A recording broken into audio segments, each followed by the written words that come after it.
Good afternoon, everyone, and welcome to today's webinar. I'm Brian Hammer, your Vice President for Membership and Business Services here at NAACOS.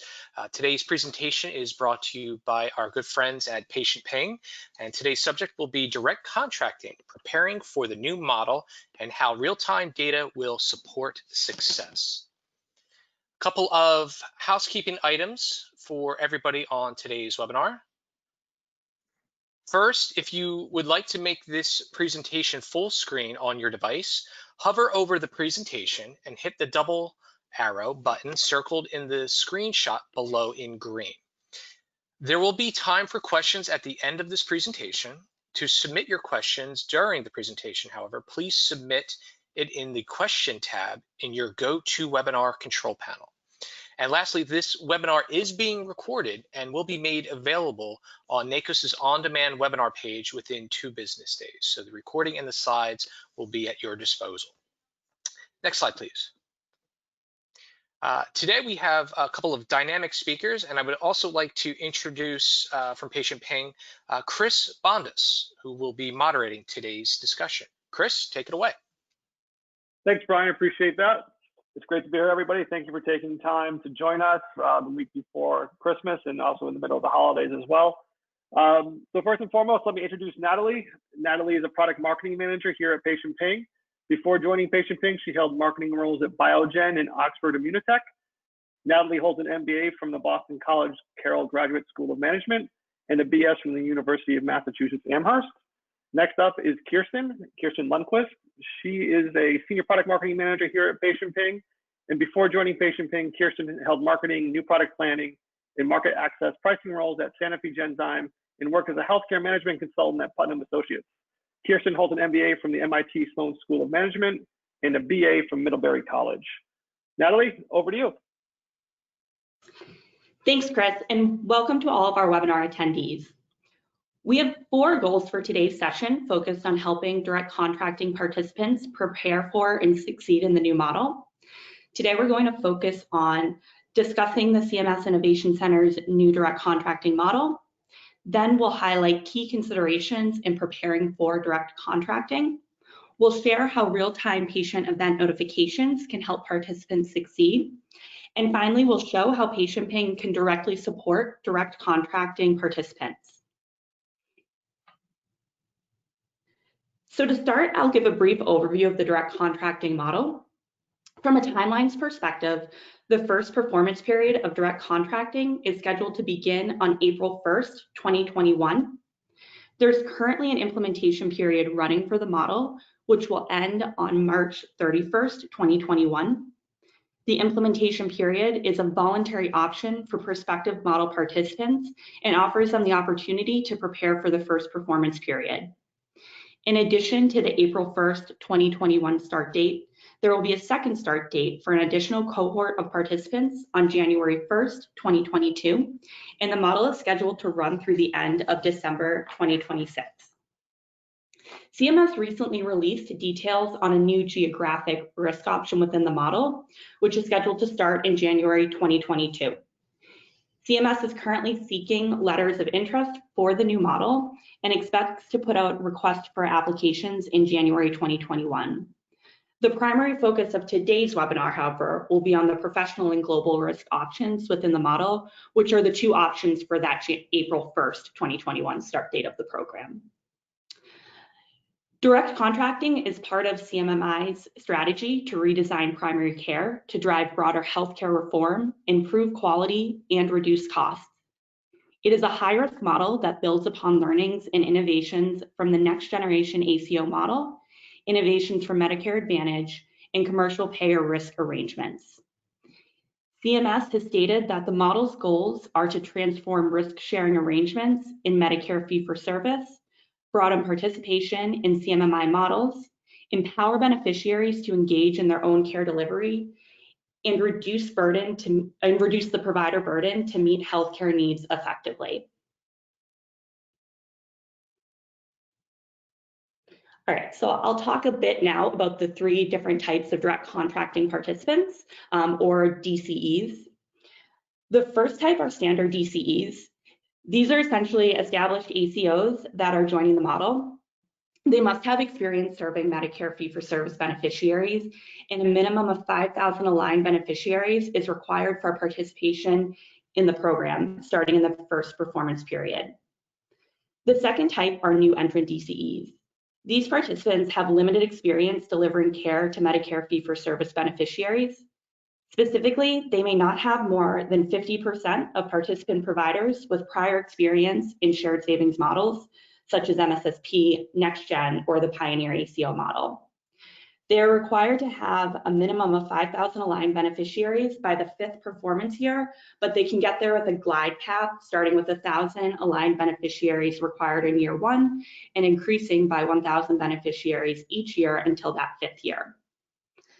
Finally, high needs population DCEs are participants that are tailored to Medicare fee-for-service beneficiaries with complex needs. High needs beneficiaries must have conditions that impair their mobility or meet one of the complex high needs special conditions for eligibility, which include significant chronic or other serious illness and an HCC risk score greater than 3, or an HCC risk score greater than 2 and less than 3, but with 2 or more unplanned hospital admissions in the previous 12 months. Or they must show signs of frailty as evidenced by a claim for a hospital bed or transfer equipment for use in the home. High needs population DCE participants are expected to use similar care delivery strategies as PACE organizations, and CMS has stated that they are required to have demonstrated capabilities in coordination of services that emphasize person-centered care. The number of required beneficiaries is lower for these DCEs, with 1,400 required by the 6th performance year, but also with a glide path starting at 250 beneficiaries required for the first 2 performance years, with incremental increases from there until the 6th year, where they must have that 1,400 aligned beneficiaries. All right, so I'll talk a little bit about beneficiary alignment now. So beneficiaries can be aligned to DCEs in 2 ways, voluntarily or through claims. Supporting one of the model's goals of empowering beneficiaries to engage in their own care delivery, voluntary alignment will take precedence over claims-based alignment in direct contracting. For voluntary alignment, Medicare beneficiaries choose to align to a DCE by electing a direct contracting participant provider as their primary clinician on mymedicare.gov or through a paper-based voluntary alignment form. DCEs are allowed to perform proactive outreach to beneficiaries for engagement on voluntary alignment within guidelines of permitted activities provided by CMS. For claims-based alignment, alignment will be based on primary care services provided by direct contracting participant providers, and a 2-year look-back period will be used. Now, given these alignment criteria, DCEs will want to consider their engagement strategies to drive voluntary alignment. The ability to effectively drive voluntary alignment among beneficiary populations will be critical to ensure that DCEs are meeting the minimum beneficiary requirements that I just described for participation eligibility. There's also some additional benefits to voluntary aligned beneficiaries, which we'll speak to later. In DCs that already have a large base of beneficiaries that they expect will be claims aligned, we'll also want to consider proactive engagement for voluntary alignment to ensure retention of those beneficiaries, as competitive market dynamics for beneficiaries may emerge and voluntary alignment will always take precedence over claims.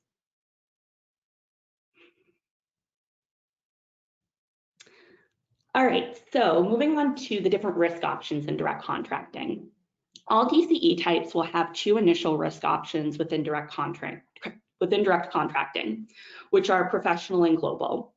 As I mentioned earlier, CMS recently released additional details on the GEO option that's scheduled to start in January 2022, but I'll speak to the initial 2 risk options today. The professional option is the lower risk option within the model. With this option, DCEs will have 50% shared savings and losses with CMS and receive a capitation payment for primary care services only at roughly 7% of the benchmark target. DCEs will have the option to elect an advanced payment for the remaining 93% of the payment, which would get reconciled against actual claims. The global option is a full risk option within the model. DCEs will have 100% shared savings and losses with CMS. Global DCEs will have the option to choose between primary care capitation or total care capitation. If they select primary care capitation, similar to the professional participants, they would have the option to elect advanced payment for the remainder of the payment. As DCEs are preparing for the first performance year, given the level of risk exposure within this model, participants should be considering their care management resources that enable them visibility into patient care events and as well as resources that support collaboration among DCE providers and external organizations in order to minimize avoidable utilization and financial losses and ultimately maximize savings. So now I'll talk a little bit about the performance year benchmark methodology. The benchmarks are grounded in historical and regional expenditures. For standard DCEs, there are some nuances based on how beneficiaries are aligned. So I'll walk through this piece by piece. So for the first 4 performance years, the benchmarks for claims aligned beneficiaries of standard DCEs will be based from a blend of historical and regional expenditures. Voluntarily aligned beneficiaries in standard DCEs, as well as all beneficiaries in new entrant DCEs and high needs population DCEs, will have benchmarks that are baselined in regional expenditures only. In performance years 5 and 6, all benchmarks will move to being baselined from a blend of that historical and regional expenditure. From there, the historical and regional expenditure benchmarks will then be risk adjusted, and then a discount will be applied for global DCEs only, starting at 2% in the first performance year and increasing by 1% each year until it hits 5% in the 5th performance year. The discount is applied to ensure that CMS obtains savings within this model. A 5% quality withhold will also be applied to the benchmark, which can be earned back based on quality performance, which I'll speak to shortly.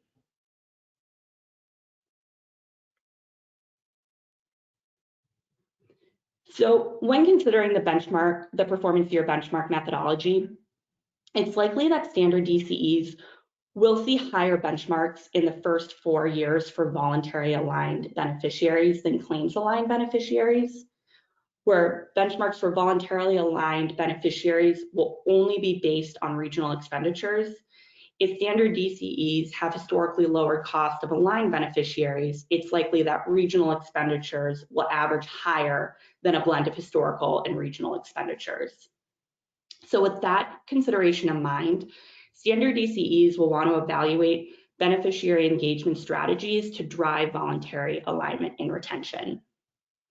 Separately, all DCEs will want to evaluate resources and operational capabilities to drive success for the quality measures to earn back that 5% withhold. For the quality measures, it's expected that the full quality methodology will be published in February 2021. The proposed quality measures for performance year 1, though, are all-cause unplanned admission for patients with multiple chronic conditions, risk standardized all-condition readmission, and the consumer assessment of healthcare provider and system survey. Given these proposed quality measures, DCEs will want to consider operational resources and care coordination strategies to minimize admissions and readmissions, and also beneficiary engagement and experience strategies to maximize those CAPS responses so they can earn back that 5% withhold.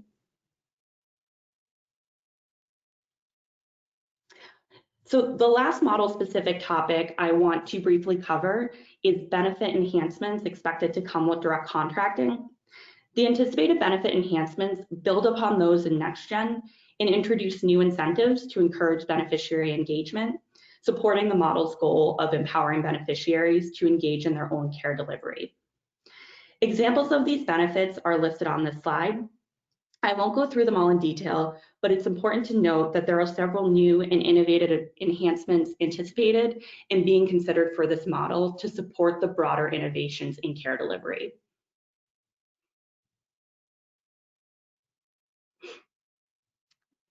So to summarize some of the key considerations that I've called out thus far, overall, direct contracting participants should be considering strategies for how they can first maximize revenue and also maximize shared savings within the model.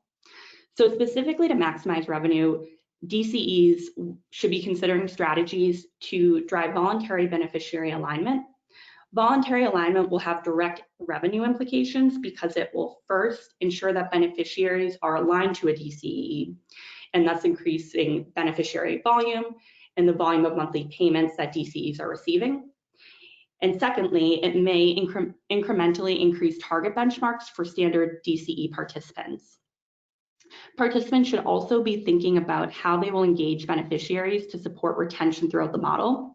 Initial alignment is important, but ongoing beneficiary experience within the model will be critical to ensure that they do not voluntarily align to another DCE, which would take precedence over historical relationships in claims alignment. Finally, participants should be considering processes to support maximizing the quality scores to ensure that they earn back that 5% quality withhold within target benchmarks. Specifically, strategies to minimize unplanned admissions for patients with multiple chronic conditions and readmissions, and ways to maximize CAP survey responses. To maximize savings, participants should be considering care management resources and processes to minimize avoidable utilization. Given the high-risk options with indirect contracting, robust care management resources will be critical to proactively engage beneficiaries during care events to minimize avoidable utilization, minimize shared losses, and maximize shared savings. Additionally, participants will want to consider beneficiary engagement tactics that support proactive preventative care to prevent avoidable downstream utilization and costs. I'm now going to hand it over to Kirsten Lundquist to discuss how PatientPing and real-time notifications can support direct contracting participants as they plan for success within this model. Thanks so much, Natalie, for that overview of the direct contracting model and key considerations for participants. In this section of the webinar, I'm going to first give you all a brief overview of PatientPing and then talk about how we can support direct contracting participants succeed in the upcoming model. So PatientPing is the nation's leading ADT, or patient admit, discharge, and transfer data network and real-time care coordination platform. We use our network and platform to execute our mission, to connect providers to seamlessly coordinate patient care.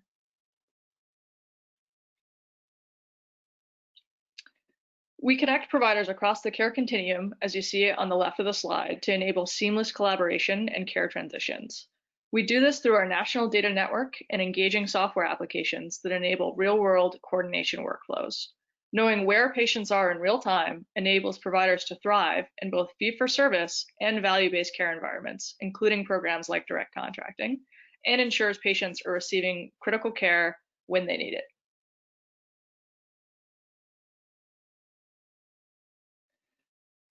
PatientPing is powered by the nation's largest network of ADT data.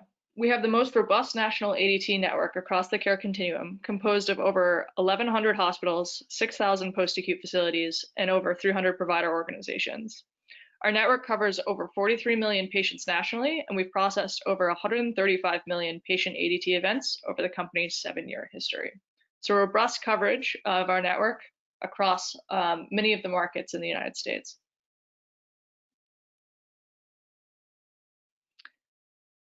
Access to real-time data and insights will be critical to both maximizing revenue and maximizing total cost of care savings in the direct contracting model. In that vein, there are 3 key elements of PatientPing's platform that will help drive success for direct contracting participants. The first of which is pings, which are real-time notifications on care events across both acute and post-acute settings. Complementing pings is spotlights, which are real-time interactive performance and insights dashboards on SNF utilization, readmission rates, and multi-visit high-utilizing patients. The data that powers both our pings and spotlight solutions comes from our diverse and robust national network of hospitals, post-acute facilities, and provider organizations.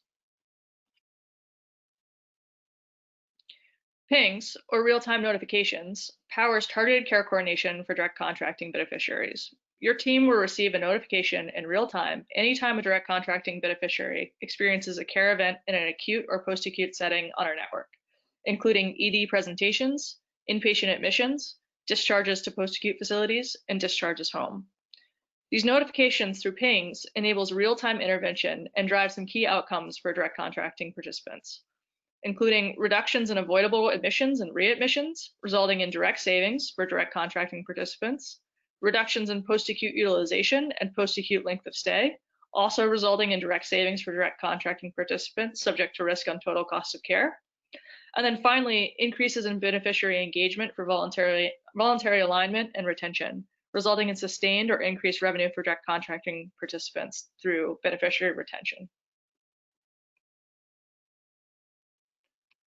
Spotlights, our real-time and interactive dashboards, support macro-level organizational coordination for direct contracting participants. There are 3 Spotlights dashboards, all of which provide real-time insights on macro-level trends with the ability to drill down to facility and/or beneficiary-specific insights. The SNF management dashboard provides a month-over-month view of SNF readmission rates, average lengths of stay, and admission volumes. Users can drill into each metric to view a breakdown by individual SNFs and further drill into an individual SNF's data to surface beneficiary care events at a patient level. This dashboard enables macro performance tracking of your SNF facility partners and effective collaboration with these SNF partners to discuss performance improvement opportunities. The hospital readmission rate dashboard shows overall readmission rates by month, and users can drill into each month to view the breakdown of readmission rates by hospitals. Users can then drill into each hospital on the network to view individual beneficiary care events on an individual patient basis. This dashboard supports the real-time identification of readmission rate trends and powers performance improvement initiatives to reduce beneficiary readmissions. Finally, the multi-visit patient dashboard displays utilization patterns within a beneficiary population. Users can quickly view the number of beneficiaries visiting a hospital with buckets for patients with 2 visits, 3 to 4 visits, 5 to 8 visits, or 9+ visits in a given time period. You can then drill into any of those buckets to view the individual beneficiaries and their specific care events. This dashboard supports the rapid identification of high utilizing patients and enables organizations to efficiently direct care manage resources toward the highest impact beneficiaries to decrease avoidable utilization and costs. PINGs, which drives targeted beneficiary intervention, coupled with Spotlights, which drives facility-level coordination between hospital and post-acute organizations, powers rapid performance improvements for direct contracting participants, including reductions in overall spend, resulting in total cost of care saving for direct contracting entities.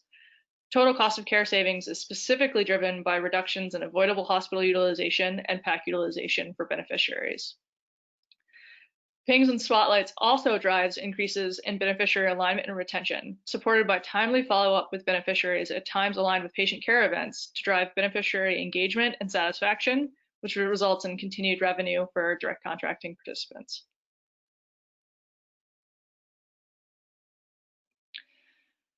PatientPing has historically generated substantial savings for ACOs, and we partner with many of the most successful ACOs to drive shared savings. In 2018, PatientPing's network of next-gen ACO organizations earned over $150 million in shared savings, and more than half of the top 20 ACOs that earn shared savings are part of PatientPing's network.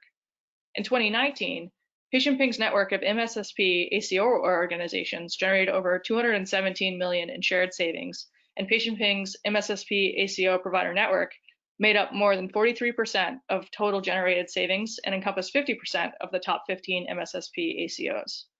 We look forward to supporting the savings of our direct contracting partners in the same way we have for our next-gen and MSSP partners. To demonstrate what these aggregate savings look like on an individual participant level and partner level, I'll highlight some key data points from case studies we've done with a few of our key ACO partners. Houston Methodist Coordinated Care used PatientPing to generate $681,000 in savings by reducing their average post-acute length of stay from 25 to 21 days. Additionally, they doubled the number of patients receiving care in their preferred network of post-acute partners using PatientPing. St. Francis Healthcare Partners saw a 24.6% reduction in 30-day hospital readmission rates from their preferred post-acute network and a 27.5% reduction of network PAC average length of stay as a result of using PatientPing. Pioneer Valley Accountable Care used PatientPing to reduce SNF costs by 25%. So clear track record of being able to drive shared savings in post-acute utilization and unavoidable hospital utilization for some of our key ACO partners. So to summarize, in review, I'll go through how PatientPing can help direct contracting participants both maximize revenue and maximize shared savings in the program. To start with maximizing revenue, direct contracting entities will want to evaluate strategies for how to maximize revenue, specifically strategies to drive voluntary beneficiary alignment and beneficiary engagement tactics to support retention, and processes to support maximizing quality scores. PatientPing helps DCs address these considerations and maximize revenue with pings enabling rapid post-discharge follow-up, supporting engagement strategies for increasing voluntary alignment and beneficiary retention. This maximizes revenue because it ensures beneficiary alignment and the associated monthly payments. Pings and Spotlights supports reductions in avoidable admissions and readmissions, which are key metrics with the proposed quality measures. Maximizing quality scores helps maximize revenue because DCEs may earn back the 5% quality withhold from payment benchmarks. Next, DCEs will want to evaluate resources and strategies for how to maximize shared savings and minimize losses, given the high risk level of direct contracting, specifically care management resources and processes to minimize avoidable utilization and beneficiary engagement tactics that support proactive preventative care.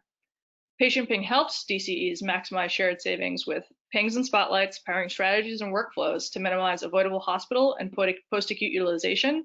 Real-time notifications and insights on care events enable effective care coordination that drives down utilization and optimizes patient outcomes, demonstrated by the significant savings PatientPing has historically generated for our ACO partners.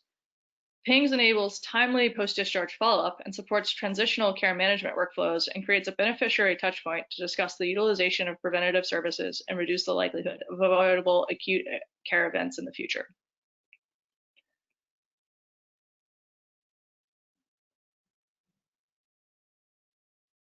So with that concludes the section on PatientPing, and I'll hand it over back to Chris to address any questions. Great, thank you, Kirsten. We've had quite a few submissions already, and I encourage any of you who have not done so to submit them via the question mark icon on the GoToWebinar control panel. And the first question is, this is from a gentleman named Aaron. Will voluntary alignment, sorry, just setting these up. Will voluntary alignment beneficiaries know that they are enrolled in a DCE? And I think, Natalie, that's probably best for you. Yeah, so voluntary aligned beneficiaries should know that they are aligning to a DCE, as that is an active process that they will do either through mymedicare.gov or through a paper form with their provider. So they will knowingly be aligning with the DCE. Excellent. Let's see. Now I think this is for you as well. Can a DCE participate in the professional risk option and later move to the global risk option? Yeah, that's a good question. So if a DCE initially joins the program under the professional risk option, they can then switch to the global option for the following performance year. They cannot, however, move from global to professional once the model has started. So they can go from professional to global, but not the other way around. Got it. And another question for you. What happens if a DCE does not meet the minimum number of aligned beneficiaries? Yeah, so if a DCE does not meet that minimum number, they will not be permitted to participate in direct contracting. So they need to make sure that they're hitting that minimum number of aligned beneficiaries for each performance year. Excellent. Kirsten, this one's probably for you. It's regarding PatientPing. What information will I see in patient-specific event notifications? Sure. So each ping through PatientPing will give you visibility into the type of care event, event location, diagnosis information, and up-to-date beneficiary contact info. For further clinical context, you can also view a beneficiary's care team information and full encounter history with associated diagnosis on their profile within PatientPing. So encapsulating their longitudinal care history at care sites on PatientPing's national network. Okay, here's another one, and I think Natalie, it's for you. What is the advantage of having a PAC patient opt into voluntary alignment? Yes, so it's a good question. I think the advantage of having any patient opt into voluntary alignment at sort of a foundational level is ensuring alignment of that beneficiary, as voluntary alignment will take precedence over claims-based alignment. To keep them aligned to you, you would want them to opt in via voluntary alignment for whichever patient population it is. Okay, great. Let's see. Another one for you, Kirsten. Do I have to use PatientPing software, or do you integrate into other platforms? Yeah, that's a great question, Chris. So PatientPing's data can be integrated into other systems and software platforms. So we have our own software platform and web application that comes with both text and email push alerts along with that platform. But our data and products can also be delivered into additional software platforms via an HL7 feed. So we can do HL7 feed based integrations, but we can also do Smart on Fire based integrations into EHRs. So if you want the PatientPing user interface and some of the care coordination workflows and tools, you can also have that integrated directly into your EHR or their software platform through a Smart on Fire integration. Excellent. Natalie, I think this one's for you. How will the new geographic direct contracting model impact the attribution of beneficiaries for professional or global DCEs? Yeah, that's a good question, as there is obviously some beneficiary alignment implications within GEO. As of now, CMS has indicated that beneficiaries aligned to existing alternative payment models, including direct contracting professional DCEs, would also be eligible for alignment within GEO with GEO DCEs.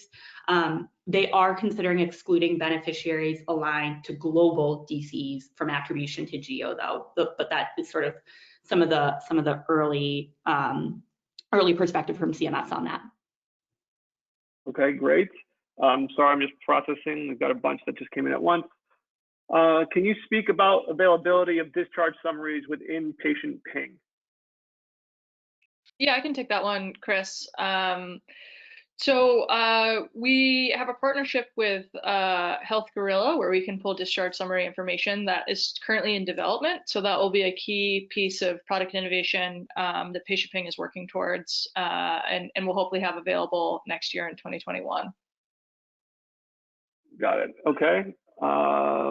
Let's see. Some of these are really great questions that we may have to get back to you on.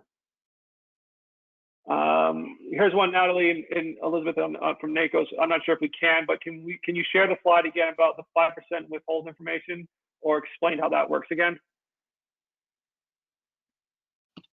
Yeah, once it's up, I can. Just have to redo the build.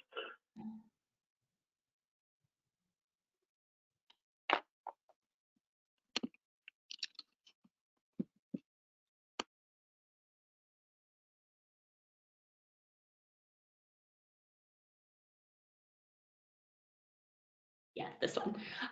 Yeah, so the way, so I'll kind of review how the discount and quality withhold work again.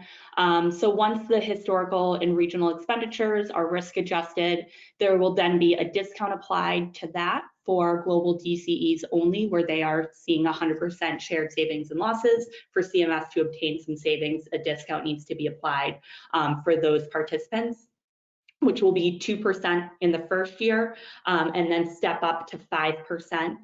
So it will be a total of a 5% discount by the 6th performance year.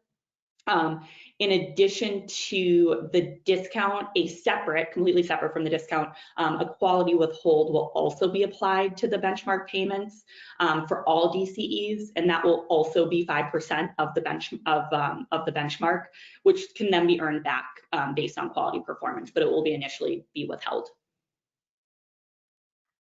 Okay, great. Thank you, Natalie, and thank you, Elizabeth, for going back in the deck.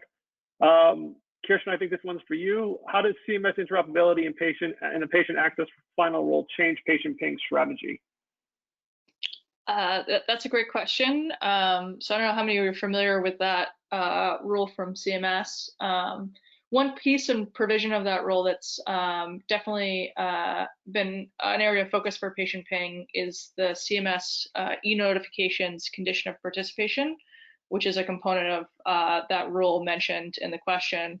So that is a new condition of participation for hospitals such that by a May 1st, 2021 compliance date, hospitals will need to be able to send ED and inpatient admit, transfer, and discharge notifications to patients' established PCPs, primary care entities, post-acute providers and suppliers, or any other provider that the patient identifies as being primarily responsible for his or her care.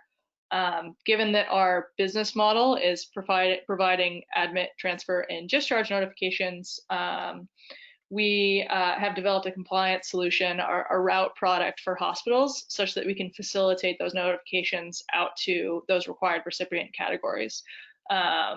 So using our network of post-acute partners, primary care partner, entity partners, as well as new direct messaging functionality to enable notifications to PCPs or any other patient-identified providers.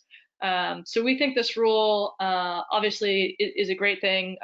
We're an interoperability company. We strive to increase interoperability and increase care coordination and connectivity and data sharing amongst providers and care ecosystems. So we're excited about the fact that this rule should give more providers access to notifications when their patients receive care events at hospitals and acute care settings.